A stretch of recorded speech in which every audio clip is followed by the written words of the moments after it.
And there's trouble. There's trouble. See? There's trouble. Now move mountains if he wants them out of the way, as he wants it so be. This is Wukong Wilson, and I want to do a film study, a full film study. This is one of my favorite film studies, and it's with Joe Frazier and George Foreman. This is their first fight, and it's very exciting because it's only like one or two rounds. But we're just gonna look over the first round mainly, and we're going to watch it together. So I'm gonna let it play. I'm gonna let the whole round play one time through. This is what I do with my students. So this is like kind of like a live lesson, but I don't have a student here with me to rebound questions off of. But I've done this so many times that I'm able to answer a lot of it on my own. So I'm going to let this round play. But before that, I do want to give a little bit of background. So people that don't know, Joe Frazier and George Foreman, both of them are some of the best American heavyweight champions of all time. Okay, they were both very, very strong and dominant, and they both fought Muhammad Ali. Now, Muhammad Ali did beat George Foreman, and he also beat Joe Frazier, but Joe Frazier beat him in their first fight because they had three. Something to keep in mind, because it seemed like Muhammad Ali did not have that much trouble against George Foreman, but as you'll see in this round, Joe Frazier and George Foreman, they have a completely different matchup. So it's like, just because somebody beats another fighter doesn't mean that, that style is better. It just means that it has strengths and weaknesses. Now, a couple of things that we're going to look at during this film study is planning, right? Appraisal, skill appraisal, things that are important, things that are not. Defense, not in the traditional sense, but more so what can you do to limit options and to dictate the fight in a different way. And also, we're going to learn how to pay attention to very, very small details. I'm going to ask a couple of questions to the camera, so that you guys can think about these things, and then I will go through the lesson. So without further ado, let's get to our match here. They're doing our face-off. Let me skip ahead. And here you go.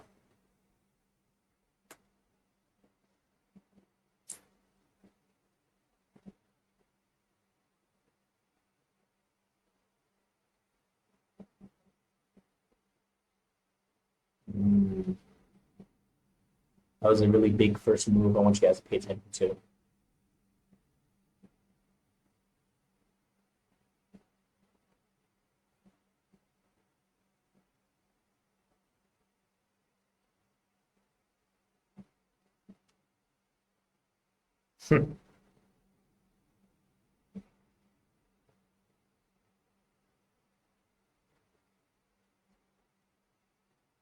That was a really big moment there. We'll talk about that in a second. Ooh, we'll turn through, okay.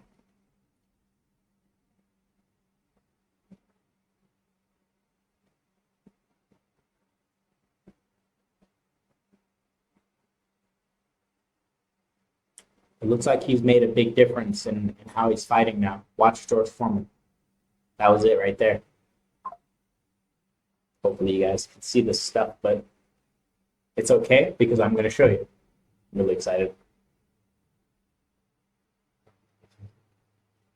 Yeah. Ooh, look at the type. Uh-huh.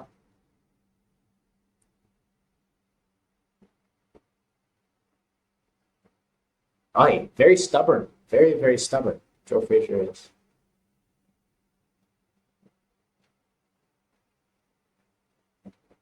And there's trouble.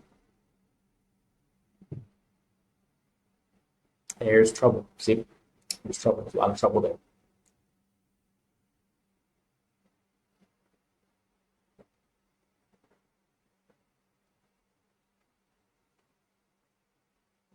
Okay. So he's going to go for the kill here. And he lands a couple shots, but Joe Frazier's throwing back.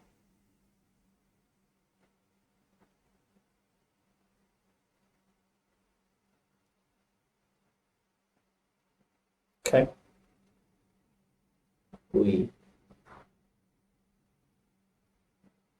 So there's right there. That was a big move there. That was the pay attention to it.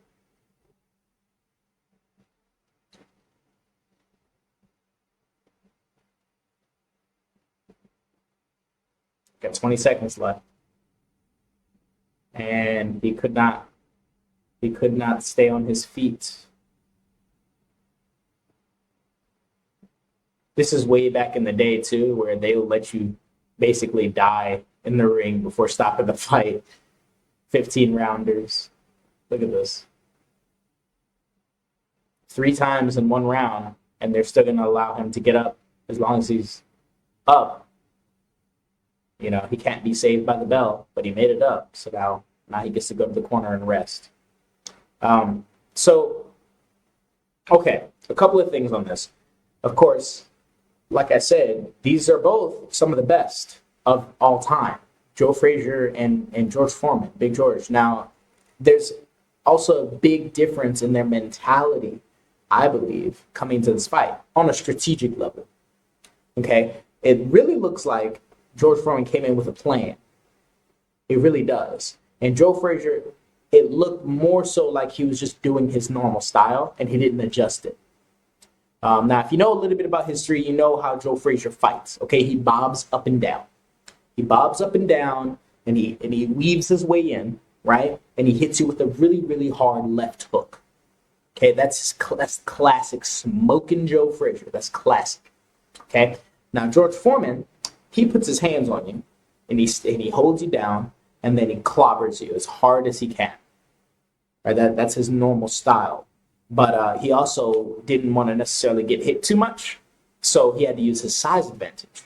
Being a size bully it is a strategy as well. So you got to take advantage of where you are. With George Foreman's height difference, we see strategy, you know, not just like, oh, I'll come in and do this. He came in and he did something the very first second of the round so that he could start to dictate the pace. So this is the first question.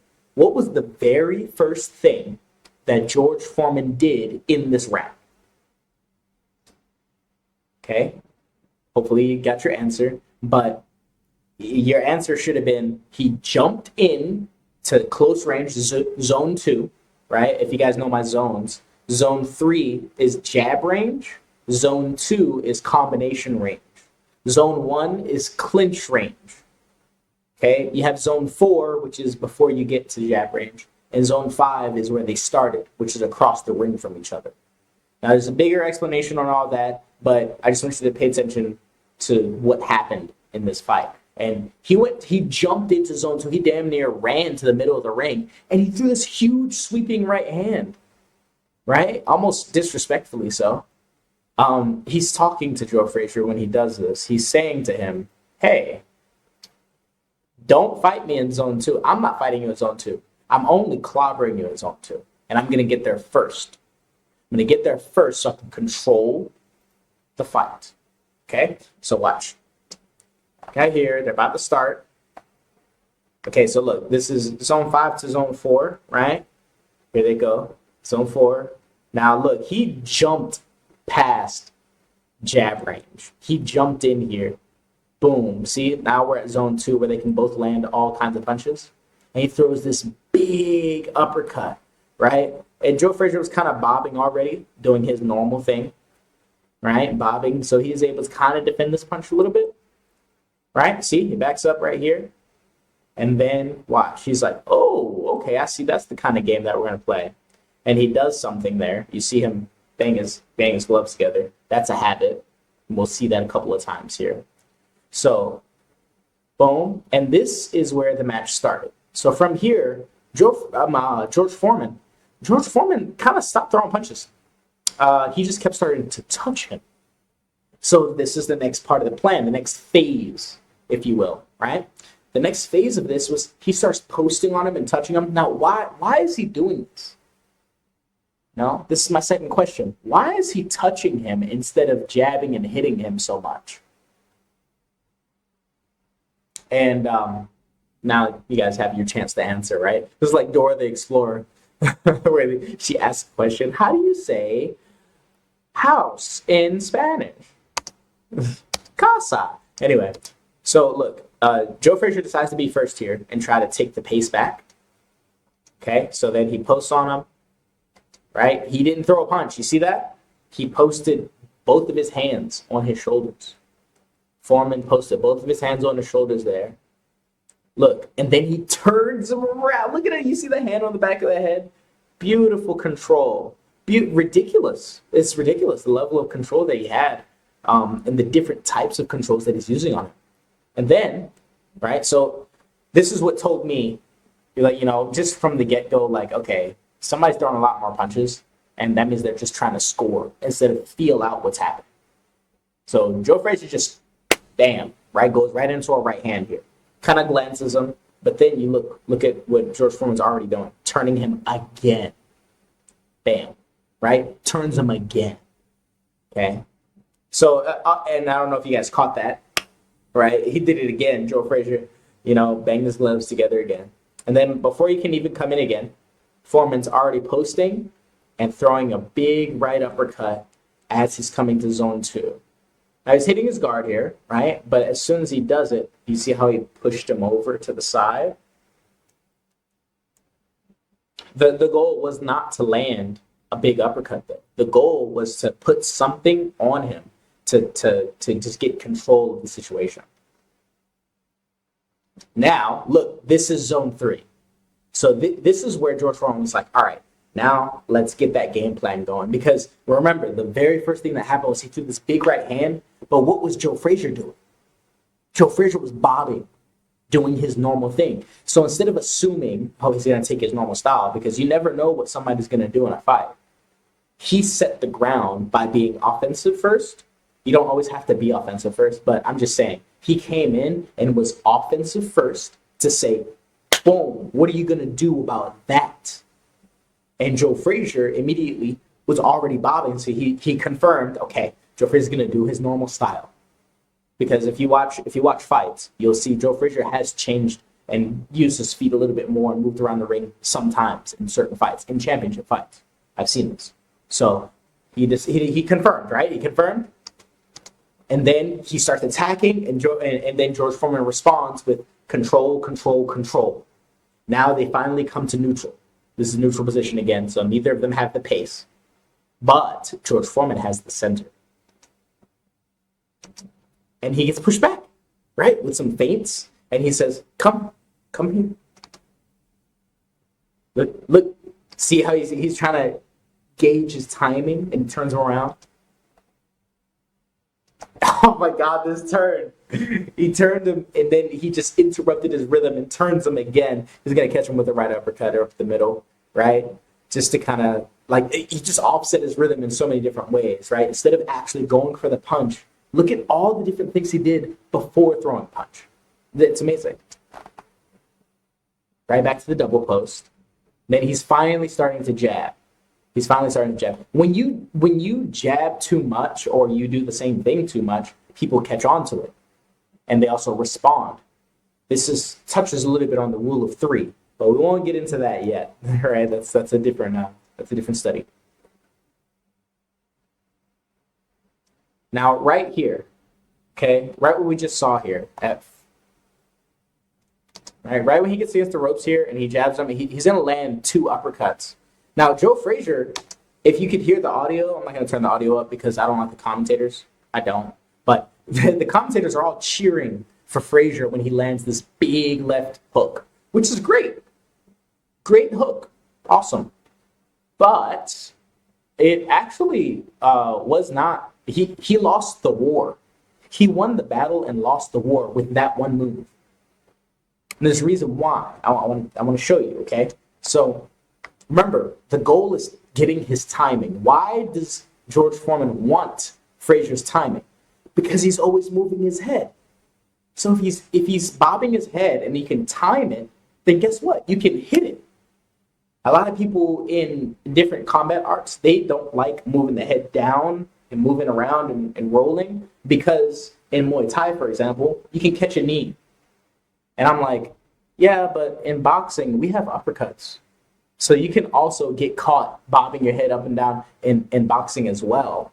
It's just you have to know when and where to do these different things. Because in Muay Thai, I also see people going under punches sometimes and swaying backwards on punches sometimes. It depends on when, where, and why you do these things, not just what it is. But in this case, bobbing was a mistake.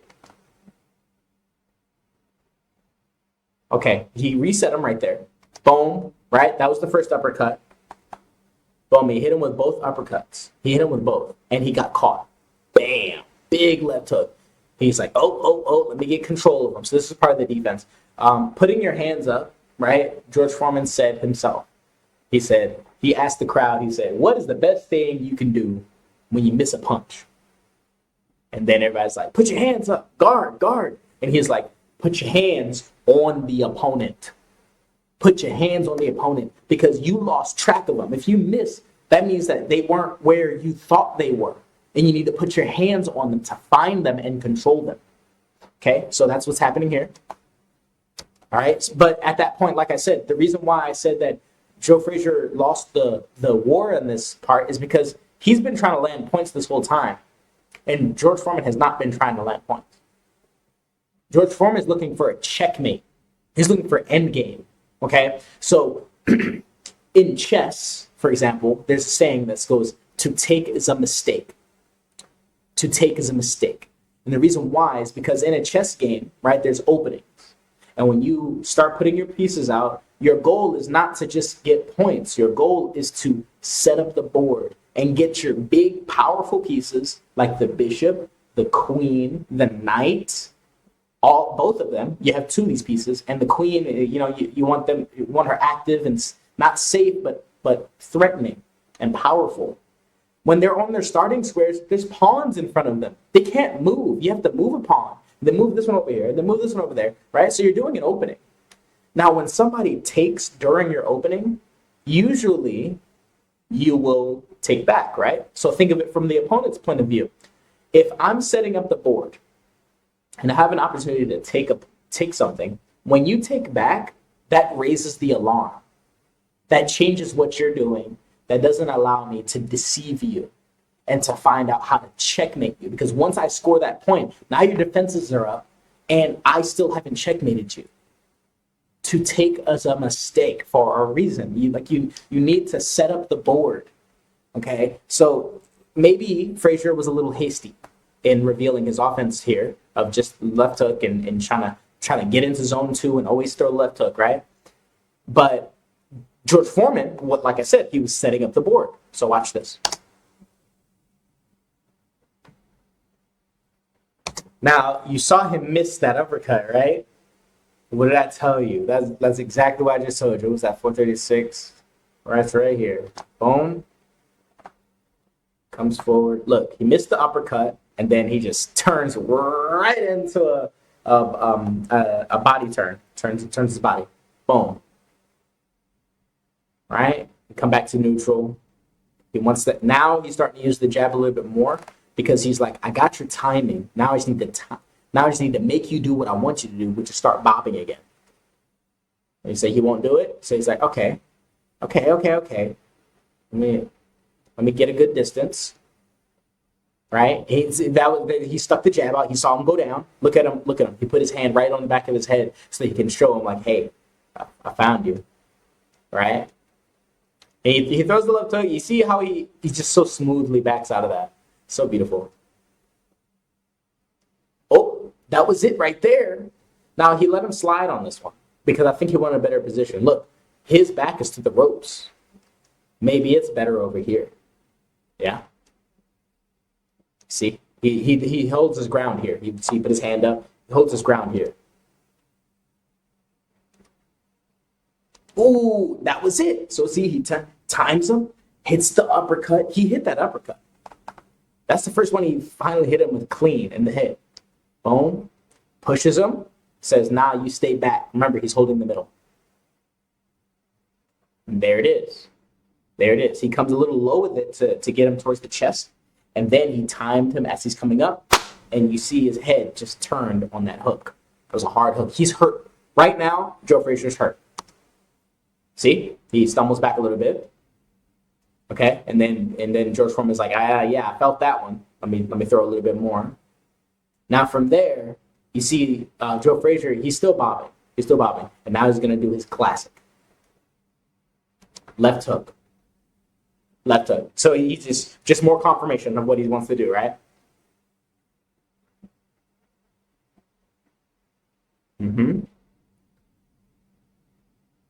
So he's got advantage here. He just has to do a hard jab to just make sure he establishes rhythm and takes the pace, right? He's being very offensive for a reason because he's found what he's looking for. Now, to take is no longer a mistake. He set the ground for a checkmate.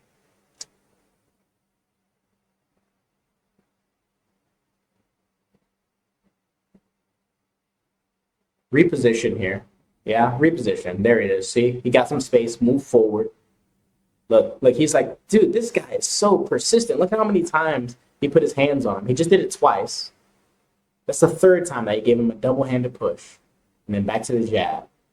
And now, here's the time. There it is. He ducks. Said, okay, come down. And then watch. He went down, so what goes down must come up. Bam. Right? That hook hit on the way down. Boom. Hit him right upside the head. And then as he comes up, he's hurt, right? So he jabs him, gets his timing again. Boom. There he is. He's going down. Look at the uppercut. Boom. Into. Boom. You see that timing? Even though he blocked that, this is Big George. You're talking about punches that are no joke. He turned all the way into that hole. You saw his front foot turn on it too. That's another thing. Turn your feet on your hooks, guys. See, he banged his gloves again. Right, that's just a little bit of a tell, somewhat of a rhythm step. Right, back to the jab. And there was the uppercut. As he was going down, you saw that, right? He's ducking into it. So we just see a classic case of just, strategic positioning and definitely positioning over punches. You guys know that's my saying, position over punches, position over points, right? It's about the position, right? He put himself in a situation that was better for him. Even though he took a punch, he had gotten his timing. He's like, okay, that's fine. Let me just get a better position first and do what I was supposed to do, which is, figure you out and make you predictable. This is a big deal. The one thing, the last thing in this that you'll see is here, right? He's going for the kill. This is very obvious stuff, right? But you see, Joe Frazier is a fighter, right? So he's going to keep swinging. George Foreman makes a little bit of a change right about, not here. I think it's after the next hook. Yeah, right here, you see how he started to touch him and keep his distance a little bit? So this, again, zone 2 or 3. Which one is better to fight Joe Frazier at? Zone 3, because he's bigger. So he's going to stay in zone 2, and then watch how this hook misses. Good. See how he hit him? He's at zone 3 right now. This is kind of jab distance. Yeah, kind of in between, like 2 and 3. But watch how easily. Look, he's hurt. See how he just swayed right out of the way of that hook? Back to zone 3 to jab range right here. Strategic positioning. Joe Frazier can't even move backwards if he wanted to. Another big missing left hook. This is a stylistic assassination. Okay, a stylistic assassination. He decided to make some great decisions, and now that he's taken away his weapons, right? He's taken away his weapons. What can he do? What can he do? You know what I'm saying? So these are the kinds of things that I see that I look for in terms of the lines of attack and opportunities that are there in the ring strategically. This is how I watch fights. I don't watch fights looking for crazy knockouts. I look for themes and subtitles. That's why I put subtitles on my film studies. I'm showing people there's a conversation in the ring. He's telling them, hey, stay over here. Don't fight me in zone 2. Remember the first thing he said? He said, don't fight me in zone 2. And then Joe Frazier argued back with him. He's like, nah, this is what I want to do. So George Foreman, instead of repelling him so much, what did he do? He said, okay, come on, come fight at zone two. And he turned him around. Come on, it's okay. And he encouraged him. He encouraged him to try to fight him at zone two because he has the techniques and everything that he needs to counter because he has the confidence to be able to apply himself to whatever, task is needed. This is the importance of flexibility in your style and learning multiple styles and multiple techniques. If you don't know all these different techniques, how are you going to be able to change based on the sensitivity, of the situation? If somebody's fighting like this, how can you change to match them and allow them to be who they are while dictating the fight? Right? You want to write the song. Every fight is a song, and you have to be the writer of the song if you want to control it, right? But if you can't respond to the other person's changes, then what can you do? You're just a slave to the rhythm, and the other person may take over, right? Or you might just figure out who gets lucky. So we don't want that, right? We want control because that's the fun part of fighting. It's just being in control, having a lot of fun, and doing all these different things. So that's what I got from this film study. I hope you guys got something good out of it. And yeah, please contact me if you'd like to do more film studies. Leave a comment with questions or your opinion and things like that, because I like to converse with people of all levels, no matter what your level is, on these types of things, these types of fights. So thanks, guys. And you can follow me at WuGong Wilson on Instagram, or go to my Discord. It's WuGong Boxing. By the way, if you guys don't know, WuGong Boxing, WGB, that is a translation of Wu meaning war in Chinese, and Gong or Kong, right, same thing, is skill, specifically acquired skill. And that's like if you have really beautiful calligraphy, someone will say, oh, your Gong Fu is good, like your skill acquisition is good. You do the same thing over and over again, and you get better at it. That's what that really means, right? It doesn't mean martial art. Wushu means martial art. Wu, martial, shu, art. Anyway, WuGong is acquired skill boxing. So that's why I named it that, just in case anybody was wondering. And I'm going to sign off. And you guys have fun with this one. Hope you guys had as much fun as I did doing this breakdown. See you next time.